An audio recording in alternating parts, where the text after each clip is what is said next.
Hello everyone, welcome back to the channel. মার বাড়িতে তো আছি, তো সকালবেলা মাসি সব কাছাকাছি করে দিয়ে গেছে। আমি একটু ছাদে মেলতে গিয়েছি, কারণ রানের একটু ঠান্ডা লেগেছে, তাই জন্য আমি বলছি স্নান হয়ে গেছে, চলো একটু রোদ্রে গিয়ে দাঁড়াবে।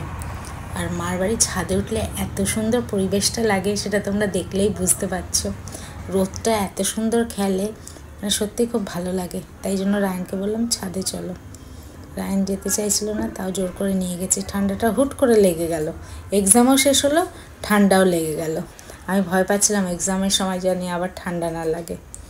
তো ছাদে এসেও বলছে খুব ভালো লাগছে, রোদটা লেগেছে তো গায়ে, তাই জন্য স্নান করে উঠেছে। নারকেল গাছে ওঠা। মার বাড়ি থেকে আসার পর মনটা সত্যি খুব ভারাক্রান্ত থাকে। মাকে ফোন করেছি, কারণ কালকে রায়নের স্কুল আছে, তাই থাকতে পারিনি। মানে ফ্রাইডেতে এক্সাম শেষ হয়েছে বলেইছি তো, আর মানডে থেকেই ওদের স্কুল ফার্স্ট টার্ম এক্সাম হলো, আর ফাইনাল টার্ম তো ফেব্রুয়ারিতে। তো দেখি মাকে ফোন করে, মা কাজ যায়, আমি ভয় পেয়ে গেছি। তখন মা বলছে আমার একটুও ঘরে ভালো লাগছে না, কেমন কান্না পাচ্ছে রায়নের জন্য। সত্যি মেয়েদের লাইফটা খুব কষ্টের। চলো।